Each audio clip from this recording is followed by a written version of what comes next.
screen. Andrea, do you want to call us out one by one? Or Jim? Sure. So, Jim, why don't you start since you're the chair? Okay. Good morning, Debbie. This is Jim Godwin. I've been working with this group for a couple of years, doing great work. The group does great work. Andrea does great work along with her staff. But I work with Truist through the day, and so I do this kind of on the side here, with working with the group. But glad to meet you.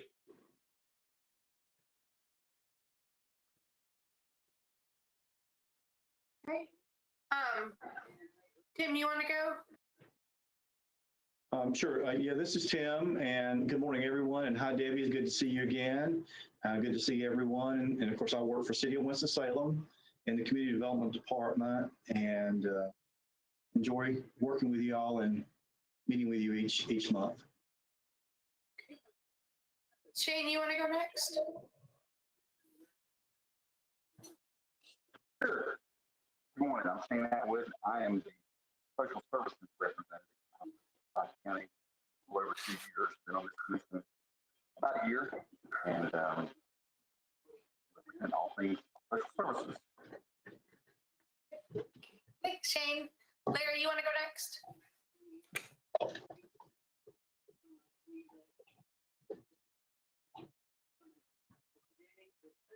I wonder if Larry has stepped away. Larry Bell is with the city's marketing and communications department, and he's here because for all city meetings where there's a quorum required, they are now live streaming the meetings on YouTube since folks are meeting virtually. So this is our first live streamed meeting.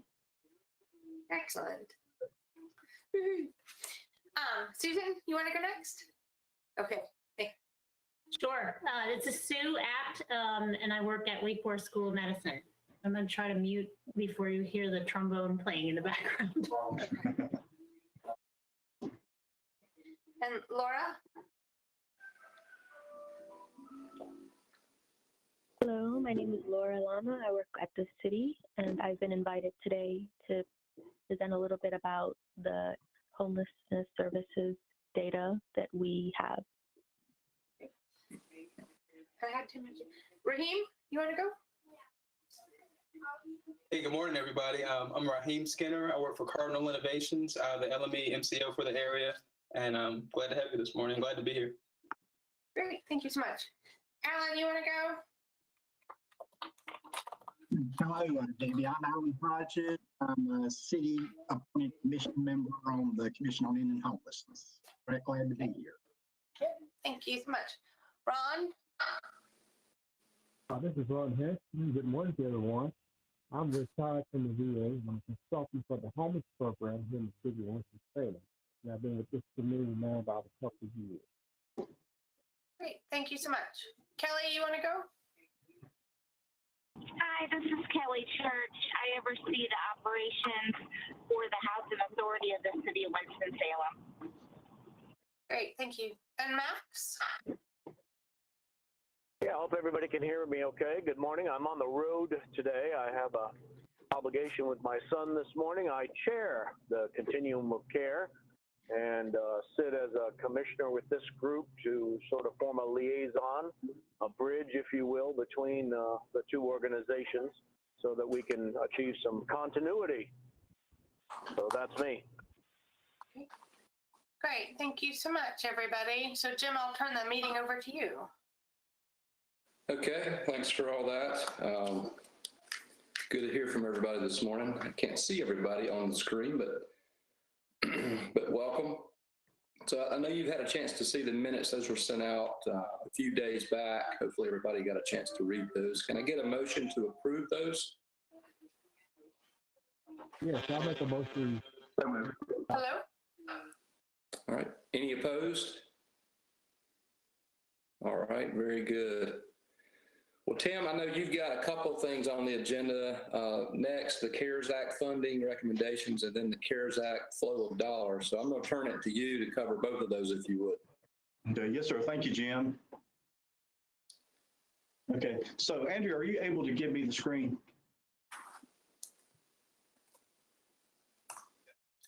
Yes, Tim, I will. Okay. In just a second. I have to figure it out.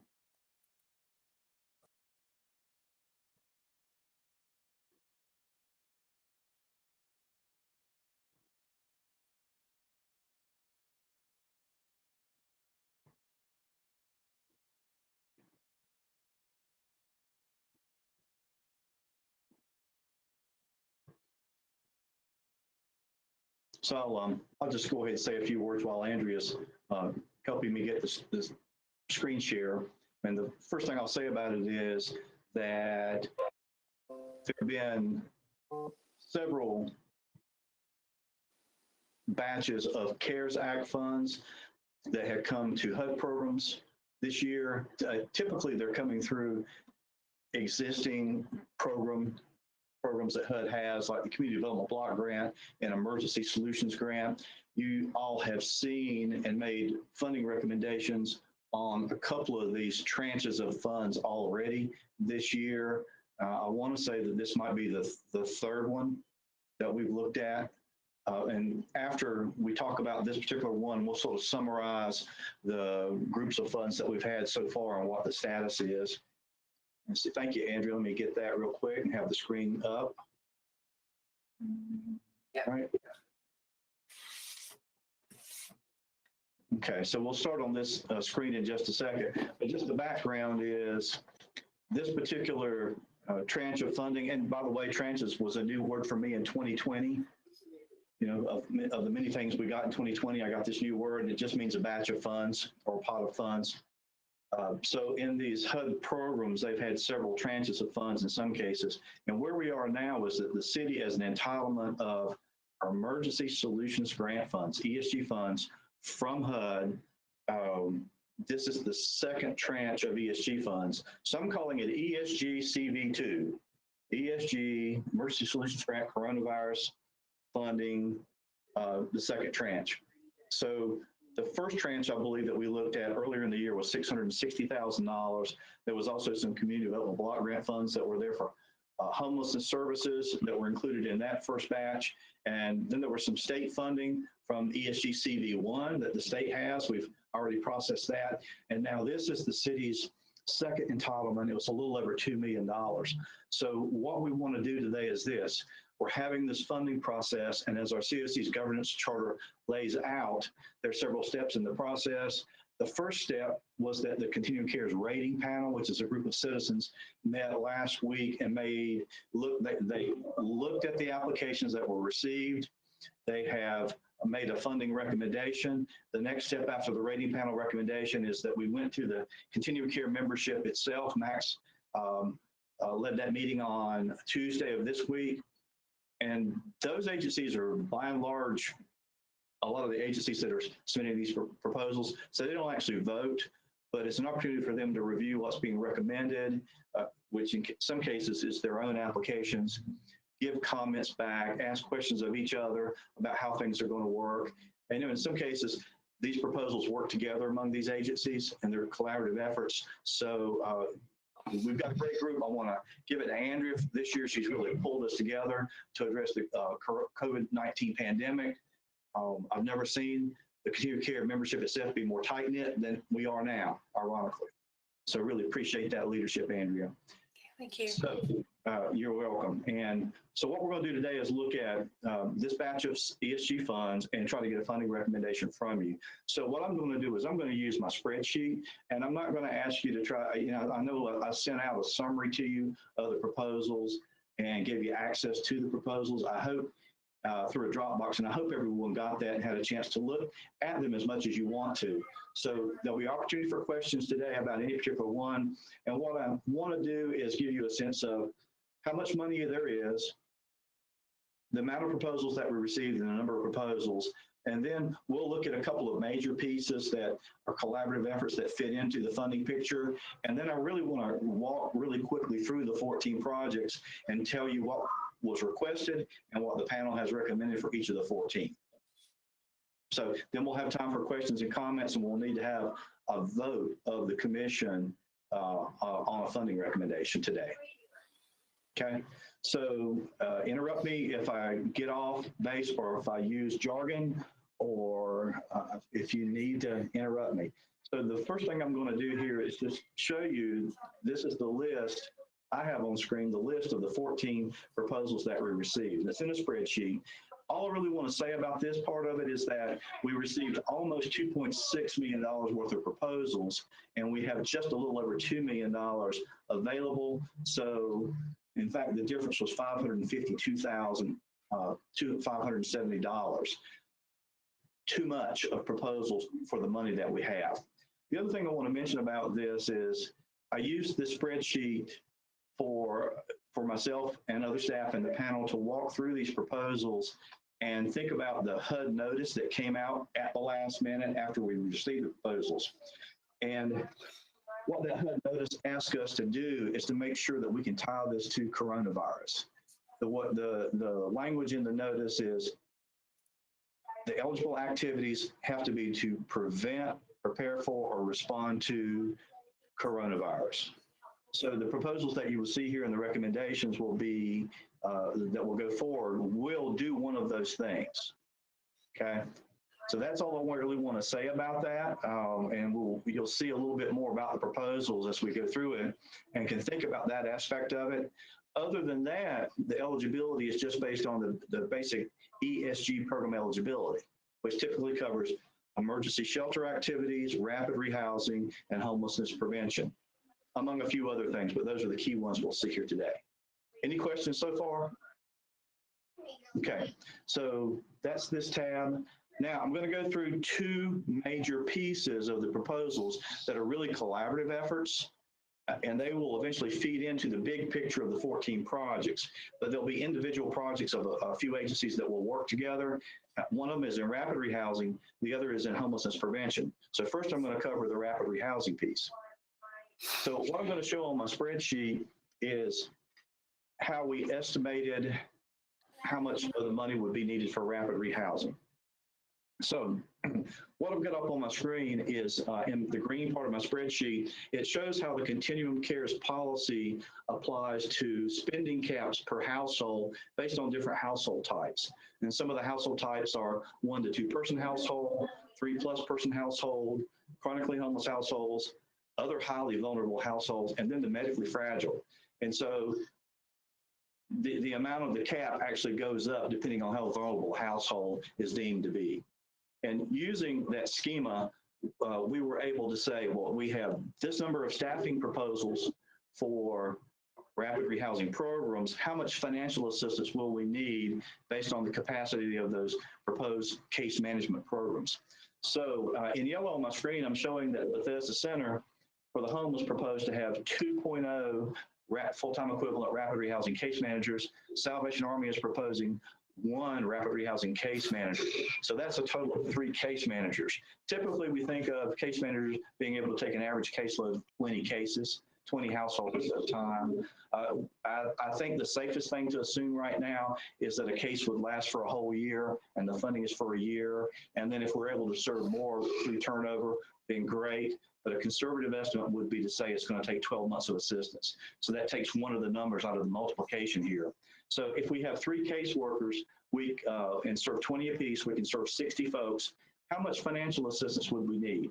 So this spreadsheet calculates that we would need $358,866 based on the way the continuing care's rapid rehousing policies work in order to provide financial assistance for those 60 cases.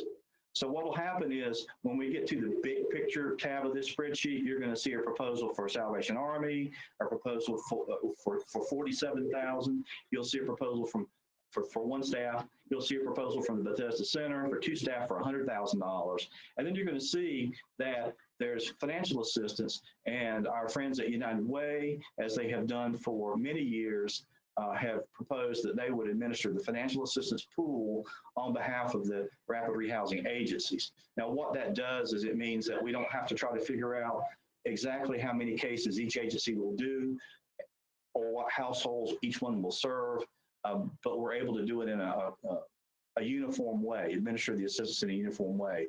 So we really appreciate that on the part of United Way. So that's the rapid rehousing piece. Are there any questions about the rapid rehousing piece? I'm going to move to the prevention piece then. It's going to be similar but different. And then let me stop one more thing on rapid rehousing. What is rapid rehousing? And I know we've talked about it so much that you know, but in case anyone does not, it short-term case management and financial assistance to give a homeless person or household a hand up into permanent housing. They get their own housing unit, their own lease. We use a progressive engagement approach to only give them financial help for as long as they need to get stable in the housing. And then we provide case management services along with that. So that's what rapid rehousing is. It's not a long-term rental assistance program. And it's for any household that's either in an emergency shelter or in an unsheltered location. Okay, that's rapid rehousing. Now prevention, and I think with prevention, what I should do is start off with what that is. A prevention program is intended to prevent loss of housing for persons who would otherwise become homeless. And I think the most typical situation there is when you hear that somebody's facing an eviction because they haven't paid their rent, for example. So there may be a court order that they have to go to court. There may be a court order that they're going to lose their housing. They have to move out. I mean, there are other situations where you might want to prevent homelessness as well. You could have someone who's been living with other persons, doubled up, and now they have to get out. So you might want to be able to help them find another permanent housing location before they actually enter shelter or go to the streets or sleep in their car or whatever that might be. So prevention can work in that situation. And really then a third situation, sometimes you may have people who are leaving institutions. And if they're otherwise going to go to shelter or end up on the streets, you can do prevention assistance through staffing and financial assistance to help them be housed before they become homeless. So that's what prevention is, and I hope that's kind of clear. Usually we don't have money to do prevention, but because of the CARES Act, there is funding, and I think the thinking behind that is even national advocates say that if you've got people who are already homeless in shelters or on the streets, our financial assistance through HUD and other sources should serve those people first. And then if you can do that, or if you can raise money for prevention, great. But with the CARES Act, we actually have funds that we can do some prevention, which I think is going to be really important in the environment that we're in. A lot of people, we all know that there are a lot of folks out there who are behind on their rent. There is a moratorium on evictions right now, but I think eventually there's going to be a bit of a crisis with it, and we're trying to put a program in place that will help us address that. So with the tab that I have on the spreadsheet now, what we've done is this. We had 3 agencies that have applied for staff funding for some form of prevention. The Bethesda Center is actually looking for diversion staff. Now, this is a case management person who's in a shelter at the Bethesda Center, and they're really trying to have conversations with people who are about to enter shelter because they're losing their housing, and really trying to have that conversation with them to see if there's somewhere they can go rather than become homeless. So in the case of Bethesda Center, it's not so much a full-out prevention program as what HUD is calling secondary prevention or diversion. So it's a little bit different than, say, an eviction prevention program, but that is part of the overall prevention picture here. Now, there are 2 other agencies that are more traditional prevention. The Salvation Army is one of those agencies that is proposing 1.5 staff to operate a traditional prevention program. And they also have experience doing diversion. Then there's a new agency that has not previously been part of the conversations that I've had with you, and their name is Liberty East Redevelopment, or we call them LER for short, LER. Now, LER is not really a new agency in the community. I've been here at the city 28 years, and they've been up working in Northeast Winston and community development programs the whole time I've been here. So they're a very well-established group. I know they're doing some work with United Way as well, but LER actually put in a proposal here because they see the need for eviction prevention in East Winston, Northeast Winston, in that area. So we do have them on this list. And so like we did with rapid rehousing, we need to talk about, well, if you're having staffing, how much capacity do they have to serve cases? How many people could you serve in, say, a year? And then how much financial assistance does that translate into? So what it boils down to is with those 3 staff with estimated financial assistance in this spreadsheet, we could serve up to 371 instances of prevention assistance in a year. But let me tell you what the assumptions are, and you can tell me if you say, Tim, that's too low, and it probably is. What I've done is to estimate prevention assistance per case at $1,500 of financial assistance. That may end up being low with some of the back rents that we're seeing out there. But in any case, to get that number 371, I estimated prevention financial assistance at $1,500. For diversion assistance, I estimated at $750. Continuing Care recently developed a diversion policy. Now, you may not remember this, but in one of the first tranches of funds that you looked at, I promised you that the Continuing Care was developing a diversion policy. And they have done that, and they have approved it. Max's group has approved the diversion policy, and the amount of financial assistance that they determined would be needed in a diversion case was $750. Doesn't sound like a lot, but that might be enough that a person who's doubled up with a relative could offer some money to help with groceries or utilities so that their relative or friend will allow them to keep staying there. And we do have a lot of people who stay with, they don't have their own housing, but they're not homeless. They're staying with other family or friends. So that's what diversion works, and we have a diversion policy with that 750 amount. So I used those assumptions to come up with this 371 cases, and the total amount of financial assistance for what the staff capacity can accommodate comes up to about $454,401.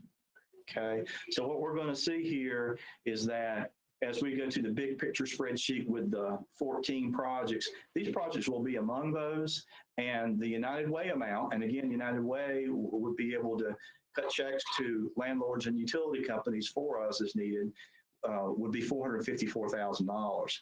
And they do an excellent job of administering the financial assistance for us, for the COC, I should say, and I know that that's appreciated on behalf of all the agencies. I do want to talk about one more piece of it as it relates to Liberty East redevelopment. And this really relates to all our programs. We're seeing really a need to re-examine equity, particularly racial equity. I was very pleased to see this proposal from LUR.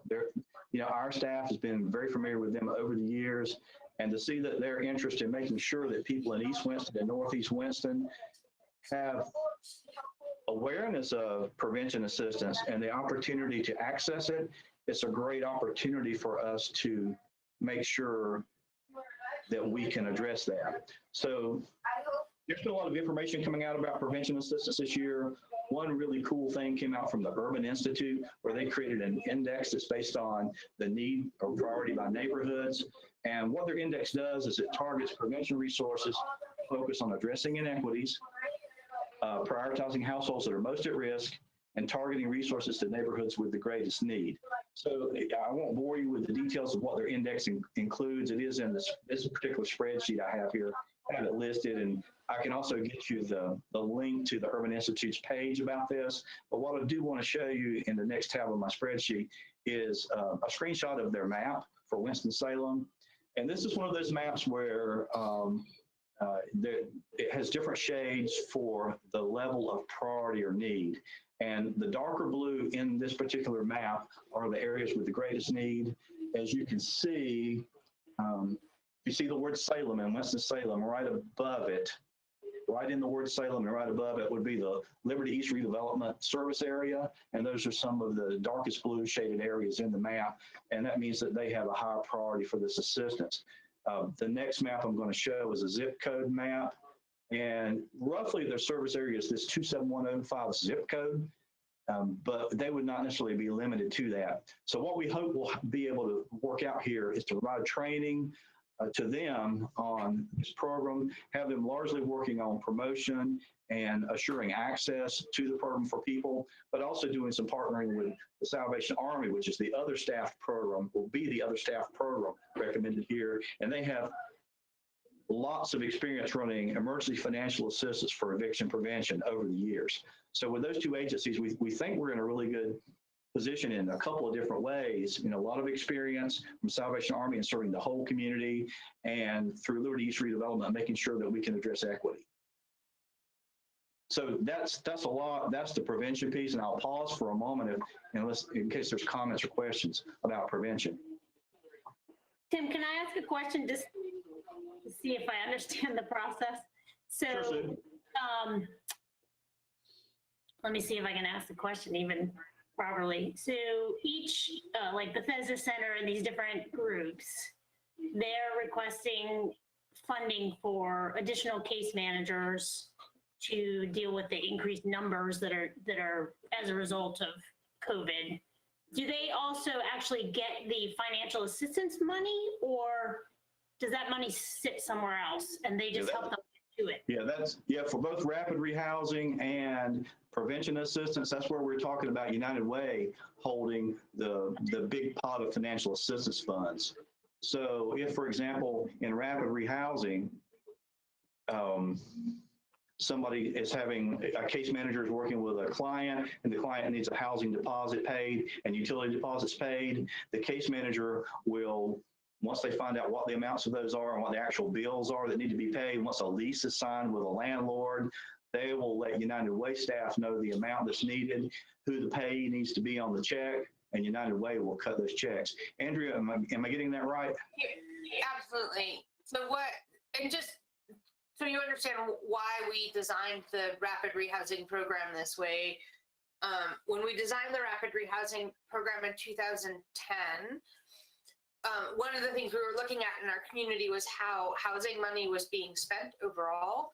And at that point in time, in our big continuum of care grant that you've all seen, we had lots of little permanent supportive housing grants attached to specific agencies.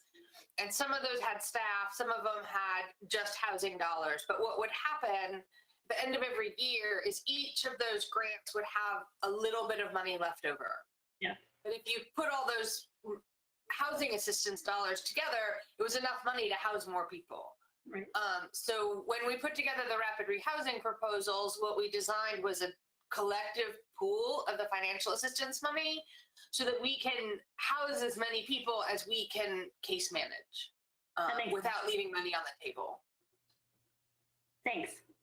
Yep. Okay. Other comments and questions?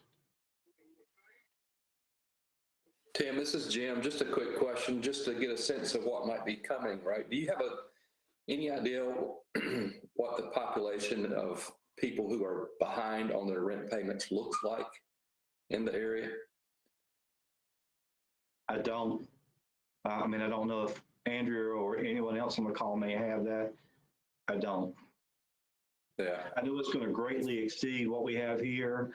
I'll say this. As I said, HUD has not traditionally made the prevention assistance available because they really want us to focus on unhoused people who are already homeless. But we did have one opportunity to do this in the past, and that was a program that we worked on, and Andrea and I worked on this together with the last Stimulus Act, which was back in 2008. And so from 2009 to 2012, we had something through those funds called the HPRP. Help me out, Andrea. Homelessness prevention and rapid rehousing.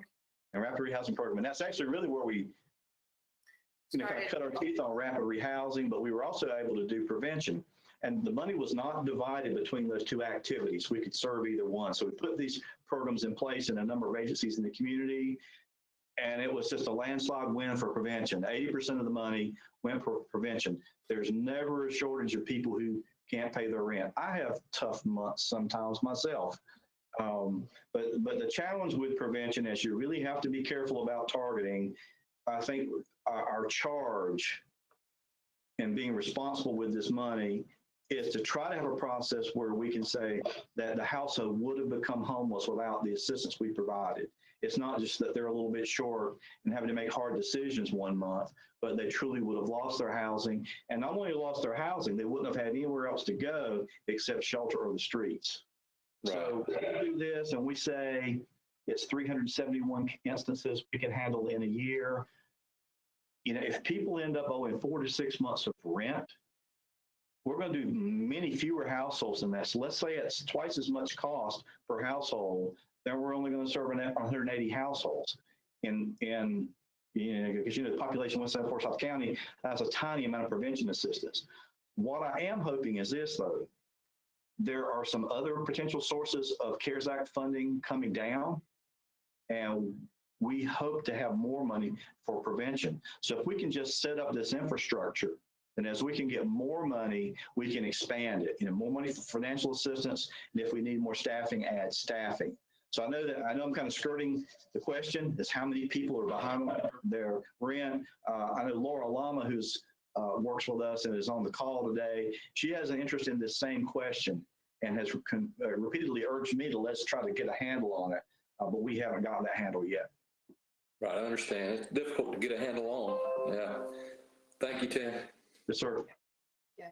I will say the other thing with the ESG money and the prevention is that the target population isn't just anyone. It's households whose income is at or below 30% of area median income. So this is targeting very, very low income households. And often these households are the households that have a hard time getting assistance at places like crisis control or Sunnyside because their income is so low. Yeah. Laura, do you have a comment? I had another.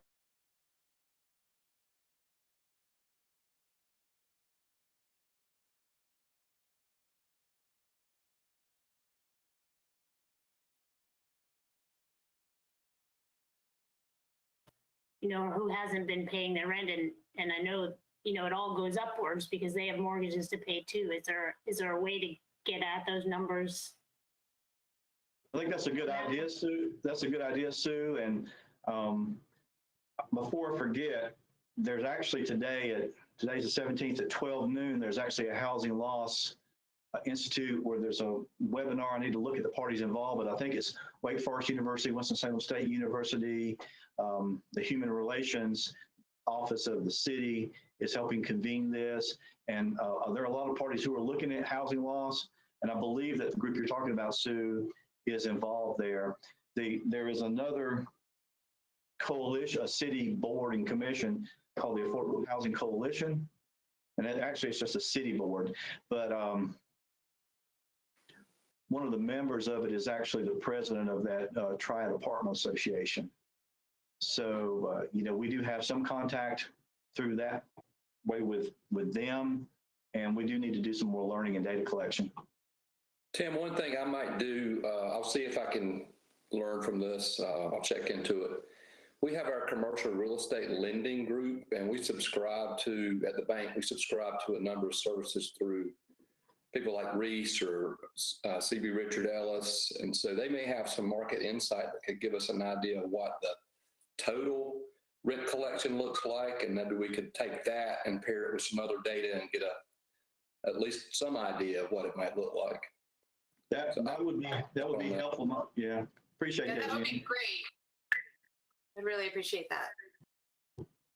Yeah, because we don't have a handle on it yet. We just are hearing about the needs over and over. And yeah, Laura, so Laura, did you have a comment? I didn't. No. Okay, you did. This is just it's not data that we collect. Yeah, I heard your voice first, I thought, and so I just didn't want to miss it.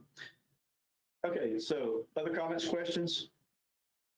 Okay, I'm going to move on to the big picture spreadsheet that I promised. And what we'll do is go briefly through the 14 proposals. And for folks who may not be able to see the screen, I'll try to say a little bit about each one, and I'll try to do this efficiently. So on the screen, what you'll see is in the middle column there, some yellow and blue cells. And all of those is, if they're blue, they are the rapid rehousing projects that I've already talked about. But they're divvied up between United Way with the financial assistance and the other agencies that have asked for the case management staffing to run the programs. On the yellow ones are actually the prevention ones. So blue is the rapid rehousing. The yellow ones are the prevention. So you can just see that they're scattered in this list. They're not grouped together. And the other ones that are not shaded in that column at all really have to do other things like mainly shelter or related to emergency shelter. So I'll go through these.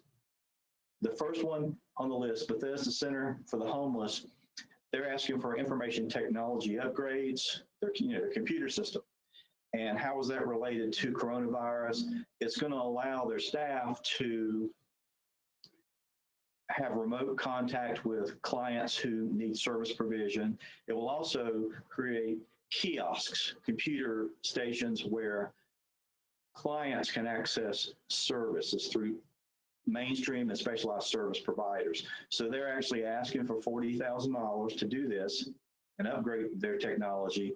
And the rating panel recommended $40,000. You'll also note the column just to the left where some of the cells are orange or gold. What that represents is if it's gold, it's just my note to myself that the amount is different than the amount that was requested by the agency. But the ones that don't have highlight in that column, the panel is recommended to fund the full amount that was requested. But again, I'll go through each one and I'll tell you those amounts. So the second proposal is also from the Bethesda Center and is for shelter renovation. So they are requesting $308,000 and the panel is recommending $308,000. So in HUD's notice, there's a category called temporary emergency shelter with a capital T, capital E, capital S, and HUD is really emphasizing this. HUD recognizes that many shelters reduced the number of client beds in an effort to do social distancing within the shelters and have safe environments. And so that additional shelter may be needed during the pandemic. So they really emphasized in their notice, which is their guidelines or rules about this money, that temporary emergency shelter is promoted and encouraged and certainly eligible in responding to the coronavirus. So what the Bethesda Center is proposing to do, and they've been really faithful partners to the COC through this whole pandemic, trying to shelter as many folks as they can, as well as sheltering some people off-site in hotels. What they're proposing to do here to create additional space is rearrange their building to create more bed space. So here's the deal. They have 3 floors. Their main floor is their day shelter and emergency night shelter. Their basement is a big supply room. Their upstairs is office space. So what they're proposing to do is to renovate the basement supply space and change it into office space, move this office staff from upstairs, all the case managers, et cetera, move them to the basement, and then in the upstairs space, renovate all that space into single room occupancy spaces for people who may be vulnerable or who may need isolation because they have symptoms of COVID.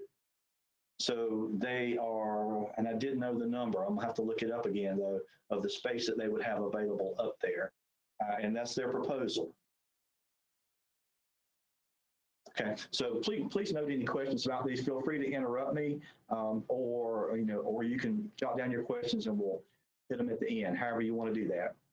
Andrew, it looks like you have a comment. I have a question on the Bethesda, and I haven't read any of the proposals, but with Bethesda's application in developing these SRO rooms, would they be able to take folks who are sick into the shelter? I would have to look at. Okay. I'd need to look at the proposal again. Maybe if someone else has looked at the proposal in the last couple of days. Otherwise, we're going to need to look that up. Okay. I'm just wondering about the long-term capacity for isolating folks. I do realize that would impact our question about housing people off-site for isolation, which is an additional cost. So those are related. So the third proposal is also from the Bethesda Center. I think I must have put these in alphabetically, or I'm not sure actually, maybe as they came in. Bethesda Center is also proposing to address the need for testing. Now, what they did is they talked to the other mass shelters and decided to do this as a collaborative effort. And so Bethesda Center, Samaritan Ministries, Citywood Dwellings, which has a lot of contact with homeless people, as well as the Salvation Army, which runs a dormitory style shelter, are proposing to contract with a healthcare provider and to have more rapid testing than we're able to have now, and to do it at a mass level within each shelter. So they're asking for $100,000, and the rating panel is recommending $100,000 to do that.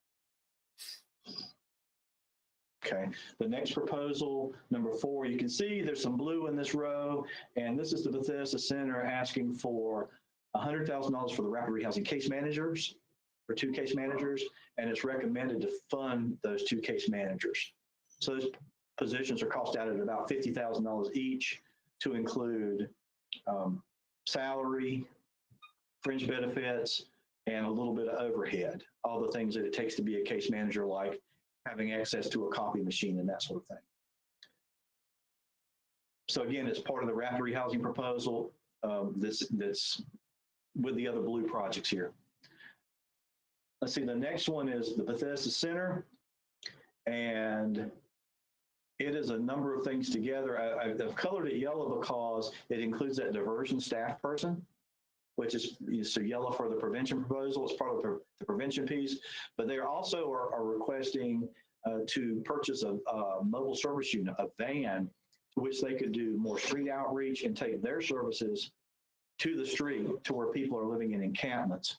What we have found through the process this year is that the unsheltered population, those living on the streets and in encampments, has increased. Typically, we were running about 30 to 40 people unsheltered that we knew about in prior years. And now, Andrew, I think the last number we had was 108 that were counted. Yep. So it's a big number. And what Bethesda is proposing is to take the services to the streets. And then the third piece of this is hazard pay for Bethesda staff. Again, Bethesda has been faithful this year in having their staff on duty in congregate settings in the shelter. And they do want to pay hazard pay. It's very clearly delineated as an eligible cost in all the HUD materials, and they've actually asked for it. So good for them for asking for it. Okay, the next one, number 6, is the United Way proposal. You see the blue in this row, and what this indicates is this is part of the rapid rehousing, and the amount $358,866 is the amount that we came up with in the other tab that would be needed for financial assistance. So that's the pool of financial assistance that United Way would administer. Now, the application came in for $500,000, and I think, this is something that Andrea and I have seen in the past where it's advisable when you're going to do an activity that is going to need to be significant, is to get a placeholder in there. So I know, Andrea, that what you guys did is you estimated it at $500,000. And in this case, given the staffing proposals that we had to make it back, we only came up with $358,000 for financial assistance, but we don't want that amount to be bigger than the staff can actually use and house people with, right? So that's how that came to be. Any comments or questions about that? In all fairness, I just picked a very large round number, put it in the grant, and figured that you would give me what you could for financial assistance. I know, but I was trying not to say it just like that. Tim made it sound much more. It's going to make it sound much more scientific. I was trying to make it sound like I wasn't expecting the $1 million in PFA. Yeah. That's just good negotiation skills. You always ask for more than what you think you're going to get. That's right, Sue. Okay, so the next two on the list are yellow, and they're actually prevention projects. So number 7 is United Way, and again, this is that $454,000 for prevention assistance. And again, Andrea had asked for $500,000, a nice round number. And when we actually did the math on what the staff capacity would be to use it, we came up with $454,000. See, I was close there. You were close there. And, I think we're blessed actually with these numbers because we also have to make this work for all the projects that we want to fund ultimately. And those numbers really make it possible for us to be able to fund all the pieces of this. So it really, really worked out well. I'm going to go to the next one, number 8, which is Liberty East redevelopment. We talked about this. It's yellow. It's part of the prevention piece that we talked about, particularly bringing equity to Eastern Winston-Salem. They had actually asked for $150,000, and the panel only recommended $39,011. Now, why is this? So when LUR had asked for the money, they had included a large amount, actually $100,000 for the financial assistance. We talked with LUR, made sure that they understood that the continuing care likes to work with it in a pool administered by United Way. So where they would have financial assistance, it would come out of the $454,000 that United Way would be administering. So that's where the prevention assistance would come from, as opposed to them, each agency having separate financial assistance, which Andrew's already talked about why we do that. And so then as we did the math and talked about the staffing that they need and a rate that would be comparable to other pay rates for staff who are doing prevention, we came up with 39,011 as one full-time equivalent, which they're going to divide into 2 half-time positions. So that's how that came about. Are there any questions about that? And it just so happens that salary amount is exactly the same as the rate that the Salvation Army is asking for their prevention work. So that helped us. And because the city administers a lot of grants that pay for staff, we do have access to what the rates that are being paid and are prevailing in the community with staffing for similar positions. So we were able to come to a number that we thought was reasonable. And I think LUR thinks that that's reasonable as well. Okay, now the next one, Samaritan Ministries number 9, they're asking for 11,500. 11,500 is recommended by the panel, and this is for air conditioning and heating system upgrades to reduce aerosol distribution in their building up on Northwest Boulevard. So we've heard a lot about droplets and the distribution of droplets in the air. And so what was recommended for them by some folks on their board was that they really look at whether they had adequate ventilation. And so this $11,500 will let them improve that by some technical improvements. The next one on the list is family services. And what you'll see here is that they requested $107,773. They're recommended for only $69,841. Well, why is this? They asked for a number of things. They asked for staff to work in the shelter with domestic violence victims that would be victim advocates and be able to help families get out of the shelter more quickly and get it back into housing. And that's great. They also asked for some changes that were more physical. For example, some information technology improvements, and similar to the Bethesda Center, these technology improvements would allow them to do better virtual services with clients during the pandemic. That sounded fine. There were a few other things that did not seem to meet the prevent, prepare for, or respond to coronavirus criterion. Now, let me say that when agencies contacted me before HUD's notice came out, and Family Services contacted me about what's eligible, I said to them, anything that's going to make safe shelter should be acceptable as long as it's an eligible activity under ESG. So they took me at my word and applied. Unfortunately, the HUD notice came out after the proposals were received, but before the panel met. So what we determined is that they were asking for some flooring on the second floor. They wanted to do some construction to change some space into an office. And then and they were asking for some furnishings. And after reading the notice, we just couldn't determine that those things would meet the requirement of prevent, prepare for, or respond to the coronavirus. So, I had to give them a call and say, I don't think that's going to fly. I'm afraid that if we do that, the city may get a call, in 6 months, and we may have to pay funds back. So I advised the panel that we probably shouldn't risk that. And so that's why the proposal came up at $69,841, and that would pay for the IT improvements and I think it's 1.5 staffing for victim service advocates. So any questions about that? Okay, I'm going to move on then. The Salvation Army, the next one is in yellow. This is their 1.5 prevention staff. And so they asked for $75,649, and that's what the panel recommended. Already talked about that ad nauseum. Next one, Citywood Dwellings. So this is a big one. What Citywood Dwellings? Let me talk about Citywood Dwellings first. This is a group that some of you may be familiar with and some not. They started out mainly as volunteers, a group of churches, congregations, others that wanted to help people who were experiencing homelessness. So I'm going to say 7-8 years ago, they began providing the winter overflow shelter in Winston-Salem through a number of churches that provided space. In the meantime, they've also begun a heavy street outreach program. They also have now a day drop-in center up on Spring Street near the Central Library, where people who are experiencing homelessness can come and just have a listening ear, have someone to relate to that can try to help direct them towards services. So that's who Citywood Dwellings is. I mean, if anybody else who knows them wants to add to that characterization, please do so. But what's going to happen this year is the churches, due to the pandemic, are not going to provide their space for overflow shelter. And what has been happening with Citywood Dwellings over the last 2 to 3 years is their recognition of their desire to serve the most vulnerable homeless persons, which often tend to end up in their overflow shelters in the winter anyway.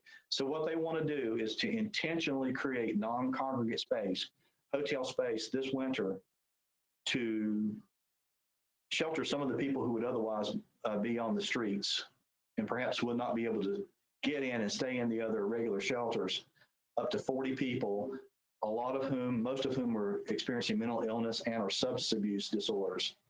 And to do that from roughly November to March. So there'd be a ramp up in November so that they'd be fully operational by December 1st, and they go to March 31st.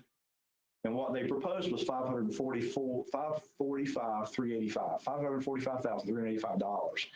And through some back and forth, I mean, I told them that, if we were going to fund the other needed things that we have here on this list, that we were not going to be able to do 545. We would have to give up some other critical things. And so what they did is they figured out they could raise some money. They always raise the money for the overflow shelters anyway. And by doing that, and then also figuring out that it was not going to be straight from November 1 to March 31st on the hotel costs, there'd be a ramp up and then there will be a ramp down. So as long as they're not renting the hotel rooms that would otherwise be empty, but to let those be empty and not pay for them, then they were able to get the cost down. So through a number of things like that, we were able to get the amount down to $328,000, $468,000, and that's what the panel has recommended.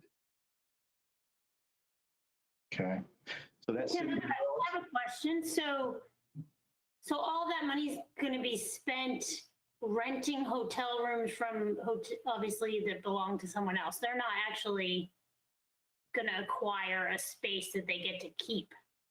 Right. Again, in the HUD notice, it comes under temporary emergency shelter, but they're not actually, it's not space they already have or that already exists or that they'll be able to keep. And the HUD notice is pretty clear that this money is to meet the need temporarily for shelter.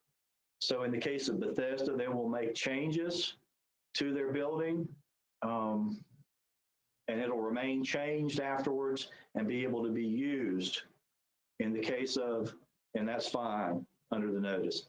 Likewise, this project, which is very different, is fine. It's very clear that HUD supports using hotels or any other non-congregate space so that people can social distance and be safe during the pandemic. Now, all the costs are not the hotel rooms, though, Sue. In that proposal, there's the hotel rooms, there's cleaning, there's laundry. They're also paying for, we don't want to just put people out in isolation in hotel rooms and not have a helping hand. So there are peer support specialists, people who have lived experience with some of these same issues, homelessness and substance abuse. I don't know if you know, but there's actually a really strong peer support community in Winston-Salem, and it's very professional and it's connected to Cardinal Innovations Healthcare. But what they would do is they would hire some peer support specialists who would be on duty there at certain times to coordinate services and, again, be a listening ear and relate to people who are there in the units and in the hotel units. So those are costs that are also in the $328,000. Yeah, it makes sense. And I think it's a really wonderful thing to do. It's just a shame that there won't be a long-term benefit, it'll get spent next year and then it'll be gone. And I guess there's no way around that, but it just seems like a bit of a shame. Well, when. This is. Go ahead, Andrea. Hey, sorry, my internet died for a minute, so hopefully that didn't affect all of you. I think, Tim, because you're the presenter. Is it still the Cities with Dwellings proposal? Yeah, Citywood Dwellings. Okay. I think where I think Cities with Dwellings is hoping that it will, how is Andrew, you break it up. one of the things you're talking about, even before the pandemic hit is over the last, okay, hold on, let me turn off my cameras. Hopefully, does this help? Yes. I'm gone again. No? We can hear you. Oh, I'm back. Okay, cool. So, okay. Over the last several years, they've noticed that while their numbers of people coming through the overflow shelter actually keep going up, mostly because they keep offering more space. There's a core group of folks that are coming every year all the time, and everybody else is just sort of their space available, so they take a break from whatever their not great housing situation is. So what they're thinking is that what before the pandemic was to really concentrate overflow efforts just on this targeted group of folks. They tend to have severe and persistent mental illness. They tend to have co-occurring vulnerabilities. The other thing that we figured out in the middle of the pandemic is that many of these folks, either we don't know enough about them to know that they're high risk for COVID, or because the COVID medically fragile shelters preferencing people who are in shelters, and this is a group of folks who are out on the street. They have not been able to get into the medically fragile shelter. So their hope is that by taking this population of folks who've been long-term stayers on street homelessness, that they will have a long-term impact on the system overall. And they really think, based on what they've learned with the medically fragile shelter, that in the 3-4 months of overflow, they'll be able to make some really significant progress with folks towards getting them housed.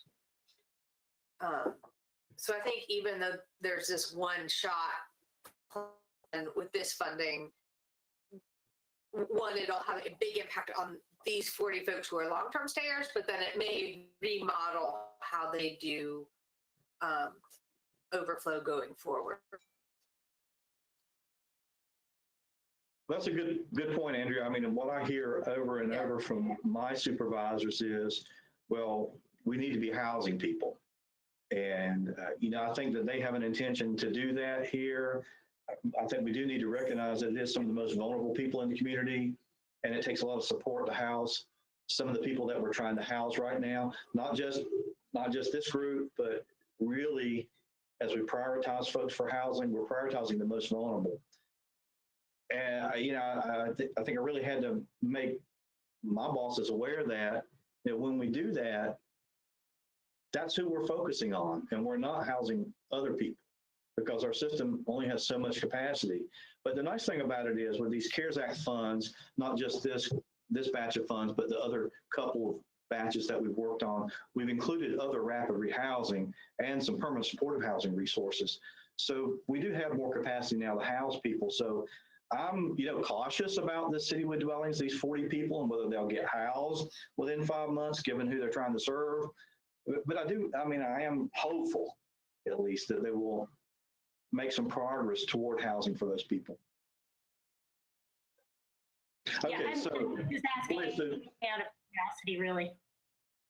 I think they're a great organization. Oh, thanks, Sue. Yeah.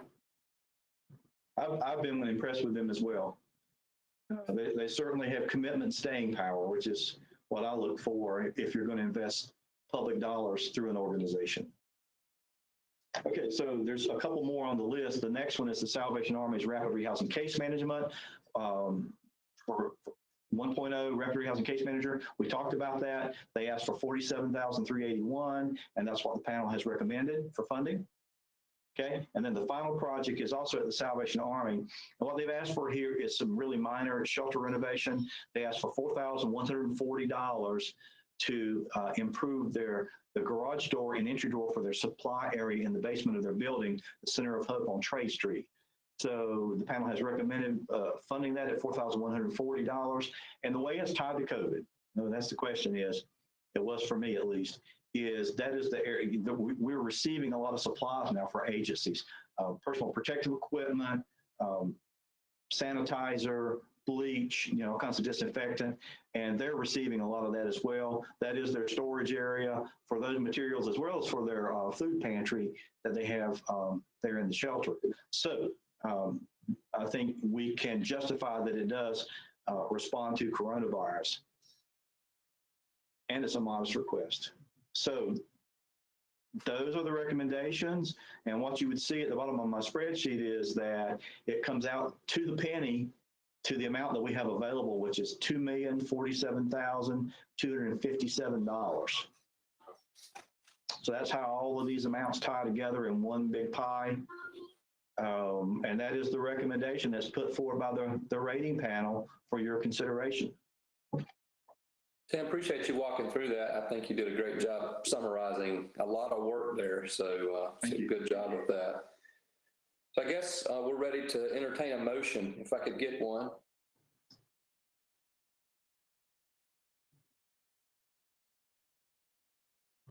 Can I get a motion to approve? I make a motion that we approve. Okay, I heard a couple of voices, so I'm going to assume we have a motion in a second. Is there any opposed to the recommendations that Tim has outlined? Okay, great. All right, thank you, Tim. Thanks, Jim. And I think it maybe Ron making the motion and Kelly seconded, and they can correct me if I'm wrong. But was it someone else? Correct. Okay, great. Okay. Thank you all so much, and we will move that forward back to the city now. The city, as the recipient of these Thank you, guys. funds, will move forward through this process to make those allocations. And I do have to say that this is a recommendation to the city. That's always incumbent upon me to say, as they are the grant recipient for these funds with a capital R. I'm always reminded of that. So Ron made the motion, Kelly, excuse me, just a second. And it was unanimous. Okay, Jim, shall I move on to that other piece? Yeah, if you would, thank you. I think we can do this really quickly. I mentioned that there were several tranches of funds. And so where we are is that the first set of funds from back in May that you recommended, I think almost all of those contracts are in place, except that I mentioned that diversion is new. It's a new activity for us and for the continuum of care. So the COC just recently approved the diversion policy, and the city is finishing putting together the contracts with funds for financial assistance with United Way. And then I believe there's a staff position with City with Dwellings that will do some diversion on the street and in shelters, moving from shelter to shelter. So that's all in the works. The second set of funds that we received was from the state ESG program. The state is in the process now of sending out agreements. Once the city receives an agreement from the state, our staff again will be poised to put agreements out with the local agencies. We did hear from the state yesterday that some contracts are already going out to some communities, so hopefully ours will come soon. And then I guess this is one we just did is the third set of funds, and so you know where those stand. And are there any questions about any of those? Or Andrew, do you have anything to add? The only thing that I would add is that there's another set of funds that we're all trying to wrestle with right now, which is the acronym is CRF, and I can't remember what CRF stands for. They're dollars through Treasury as opposed to Coronavirus funds. Okay, thank you. Yeah. Sorry, go ahead. So they're dollars through Treasury as opposed to through HUD. The budgets are all due tomorrow, but we didn't find out about it until like Tuesday afternoon. So a lot of the agencies are, and the state is coordinating it. So we're all sort of reeling, trying to figure out what that is. One of the good things about these funds is there was a bunch of us, and United Way included, who in March and April, when everything was super crazy and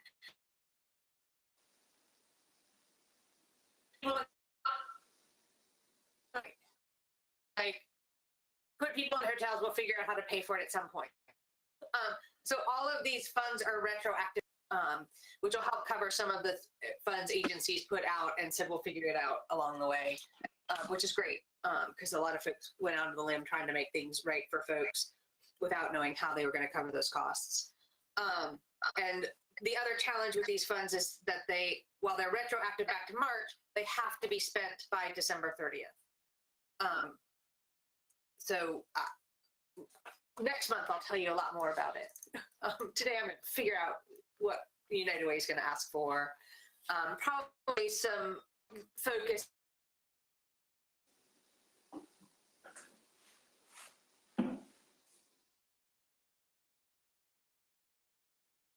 We lost you, Andrea.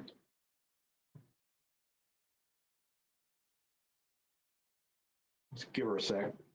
On some prevention assistance because we is right now. You're breaking up on us, Andrea. An enormous need. You're in and out you're out mostly. I believe that we all need to turn our webcams off. I think that would improve it for everybody. Okay. We can try that. I'm back. Sorry, I'm so sorry that my connection is so unstable this morning. Not sure what's happening. Andrew, can you summarize in a sentence what those costs were you were saying, because you faded out? Yeah, I did. So we're looking at prevention costs because we know that there's a lot of folks. One of the things we're concerned about is people who are taking advantage of the eviction moratorium, who are not paying rent, who would go into January with 6 to 8 months of back rent that they, and then while there might be a moratorium through in January, they'd face an eviction with huge debt. Looking at that, particularly for folks we've already placed in supportive housing, and then also looking at maybe using these funds to help clean up some of the back landlord debt that folks have who are currently in supportive housing programs, and that will speed up our ability to house them. That sounds great, Andrea. I mean, I think that would have a huge impact on the people we're already serving. So that's wonderful. Yeah. Okay, great. So Andrea, I know we've got about 15 minutes left in the time we had allotted, and a couple of topics left around data and then an overview of changes since COVID. I'm not sure which one might be the higher priority, but how would you prioritize those last two?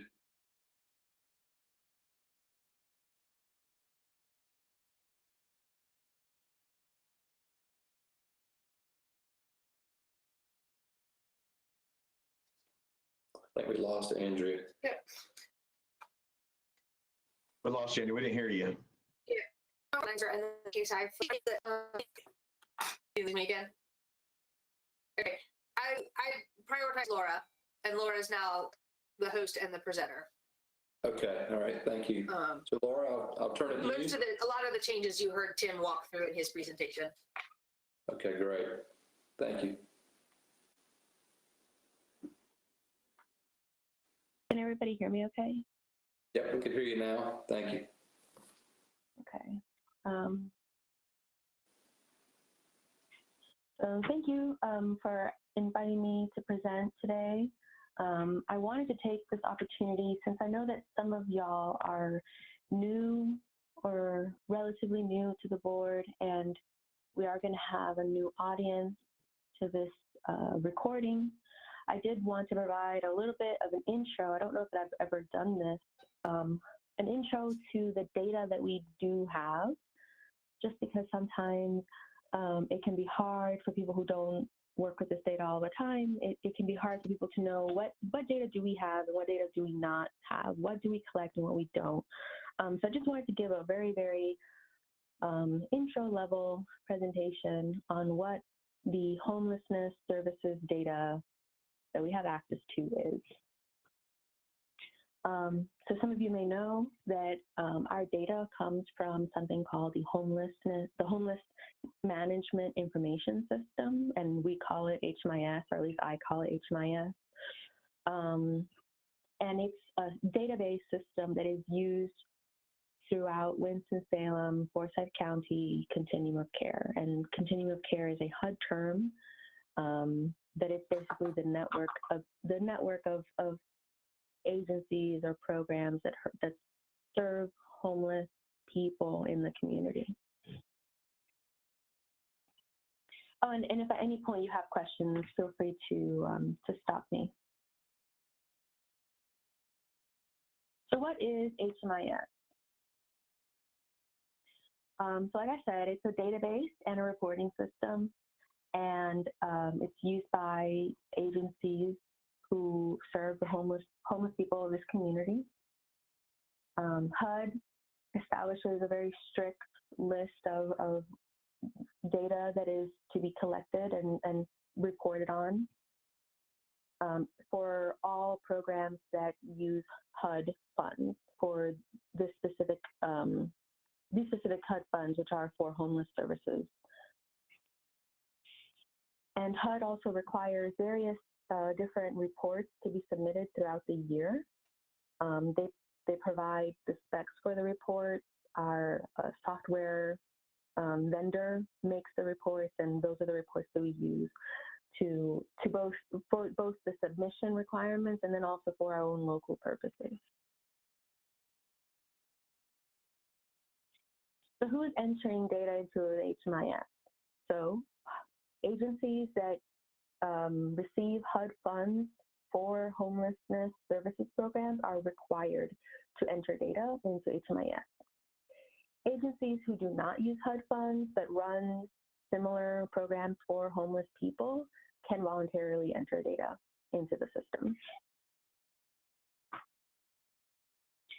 So a key concept or a key thing I want to make very clear is who is not represented in the local HMIS data. Anybody who has not been served by an agency that is getting HUD funds for the homeless services they're providing is not going to be reflected in the data. Unsheltered people who don't get served by any agencies for whatever reason will not be reflected in the database. And people who are only served through domestic violence homelessness programs will not be in the database. So the data that I present here occasionally is specific.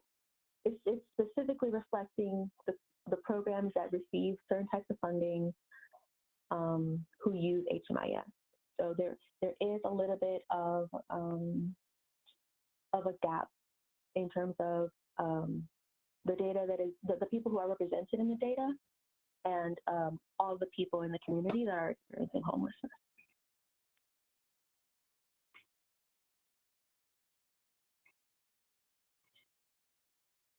So what can the data tell us?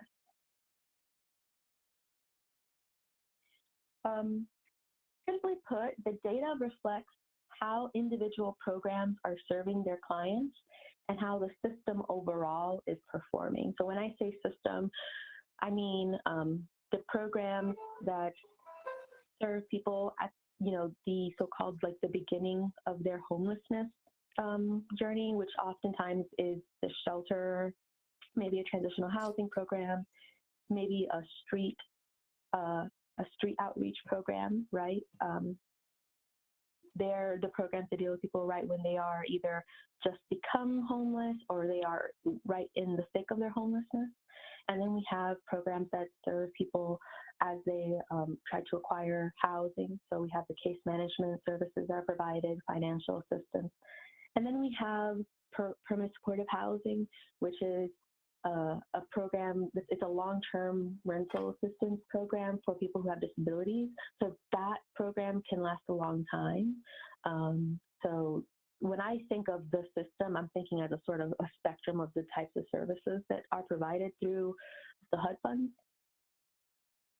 So the system can tell us the number of people who are being served by the programs, the number of households that are being served, demographic information about who is being served by the programs, how long are people usually in the system, right? So how long are we aware of people while they are experiencing homelessness?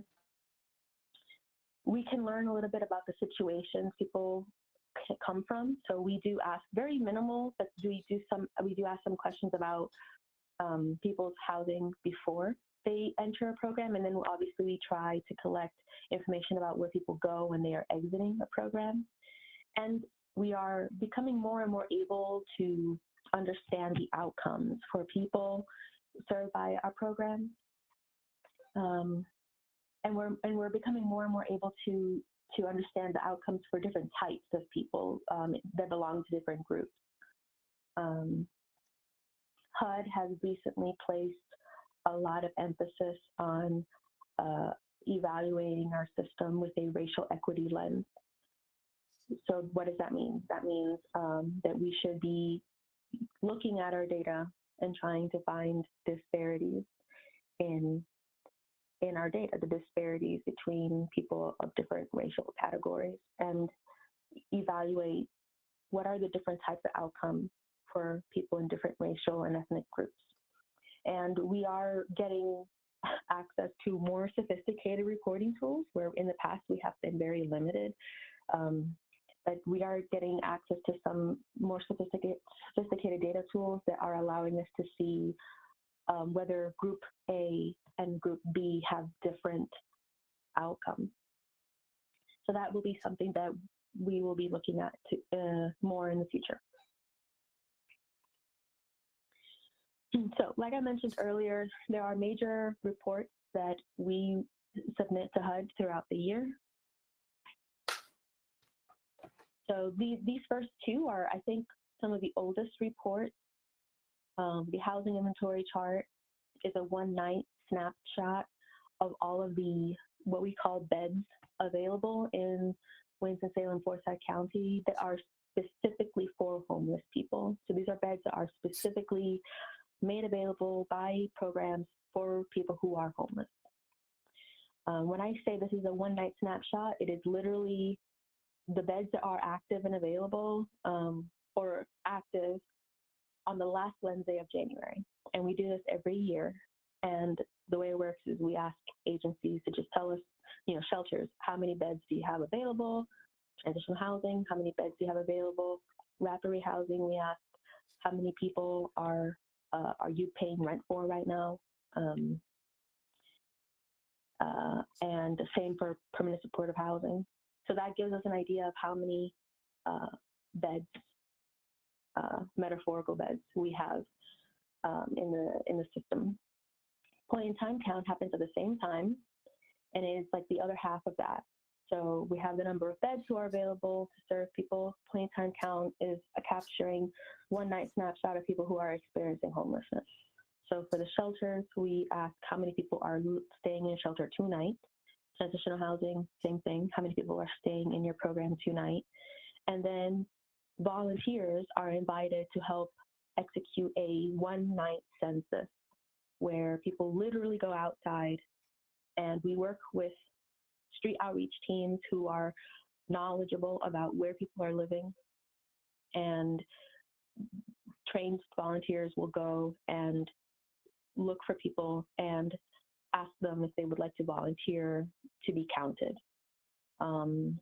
It's all opt-in, if and it gives us an idea of the full homeless population for that one night. And it's a special report because it's the one report that we have that reflects the unsheltered population. So that also covers the last Wednesday of January, and that also is happening at least once a year. Then there's the system performance measures. This is a relatively new report. I think we've only done it 4 or 5 times. It tracks the key system metrics, 6 key system metrics designated by HUD. These are the things that HUD wants to know about our system every year. So the total number of people served by our programs, the total number of people who, I'm just going to say, are new to homelessness. It's actually more complicated than that, but we don't have time. length of time that people are homeless in our system, how many people attain housing while they're in our program, how many people attain gains in income while they're in our programs, and how many people return to homelessness after previously attaining housing in one of our programs. So this is also submitted annually. And then the newest report, this is brand new report. We only submitted it once before in 2019. It's the longitudinal system analysis. And it replaced something that used to be called the AHAR. But this report includes demographic information, where the other one, system performance measures does not include demographic information. So this is actually the only report that captures a full year worth of information and has demographic information about the households being served in the program. It reflects more in-depth information about the system's outcomes for different types of households. So it allows us to compare households that only have one person or households that only have adults versus households that have children in them. And it's really interesting to see some of the differences. And HUD is still providing information and training to communities on learning how to use this report, and a new tool that they've given us that helps us with actually like analyzing things. So this is one of, earlier I mentioned that they wanted, HUD is putting a lot of emphasis on getting communities to really look at data for racial disparities, and this is the third report that is going to allow us to do that on a sophisticated level. So I will probably be able to present some data on this in the future.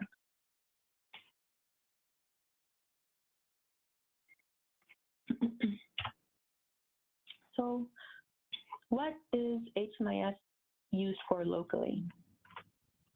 So HMIS, agencies use HMIS, one, because it's a HUD requirement. So they have to do that in order to meet that requirement. But two, they also use it as an administrative tool. It helps them understand, each case manager can have a handle of their caseload and understand who they're serving. Agencies monitor their outcomes for the people that they serve and overall program success. And system leaders like Tim and Andrea use the information to make improvements if possible, and make plans for the future. So with that, I wanted to open this up for discussion or questions if we have time. And if you all have questions about what sort of data could I bring to this table, I can take those questions now. Thanks for walking through that, Laura. Any question for Laura? So, Laura, this is Tim. Can we send out this PowerPoint to get it to Kathleen and get her to send it out to the commission so that they can see the kind of data that's available and think what they want to look at moving forward? Yes. Great. And then, Laura, can you say a little bit about the assessment of racial disparities that you worked on in the last couple of years? Well, to be honest, the first year that HUD presented this as a point of focus, I didn't have a lot of tools in my hands, and I wasn't exactly sure how to do it. And then HUD and the national, you may have to help me here, Tim, National Alliance to End Homelessness. Yeah, the National Alliance. They actually released some reports that they got us started, where they released some reports that had information about the overall population for the U.S., the overall population for homeless people in the U.S., and then you could type in your own population demographics and you could compare, how does Winston-Salem, Winston-Salem's racial composition of homeless people compare to other the national average, and also the national population as a whole. So that was an interesting first step. And we didn't learn anything that we didn't already know. Unfortunately, in our community, the homeless population is overwhelmingly Black, and we know that is a disparity, right? Because Winston-Salem is not it's not an overwhelmingly Black majority city. So that was not, a big learning experience, but it did help me prepare for the new tools that they were going to provide us. HUD has released a tool called Stella, which we can use with the longitudinal system analysis report, and it allows us to do more in-depth looks into our data. And Thanks, Laura. Go ahead. Nope, that's it. I didn't want to go too long. Yeah, that's perfect. I just want to say that, we'll continue, and I think it's our responsibility as a group to use that analysis as a lens as we look at funding decisions, like the decision that was made today, to make sure that we can improve equity and access to housing and stability in housing. With these resources that are made available. So I just want to point that out about data, and appreciate that you staying on top of that, Laura. And thanks for this presentation. Yeah, thank you, Laura. Thank you, Laura. The other thing I'll add, I switched my Wi-Fi connection, so hopefully it's better now. Part of our participation in Built for Zero this year is going to focus on understanding and beginning to address racial disparities. So we'll add more and more about racial disparities to our work over the course of the next year. So look for that information coming forward. And the other thing with Built for Zero, because everything is remote these days, their next convening is going to be towards the end of October, and we'll be able to invite more local folks to participate through links.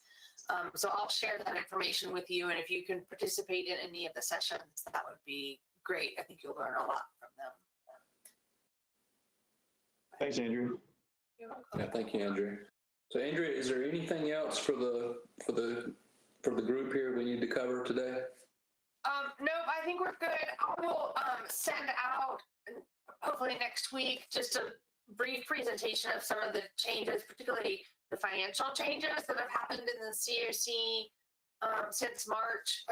With all of the CARES Act funding, there's been an enormous expansion of what we'll be able to do. And a lot of those contracts are just now hitting the ground. And so we'll start seeing, I think, some pretty significant changes in how we're doing business moving forward for the next 12 to 18 months, probably. Okay. All right. Well, if there's no other business, then we'll adjourn the meeting. I appreciate everybody joining today, and Tim, Laura, I appreciate all the work that you've done to prepare for the presentations, and thanks as always, Andrea, for all you're doing. You're welcome. Well, thank you. Sorry I had crazy internet problems. We'll talk to you all soon. All right. Thank you. Bye-bye.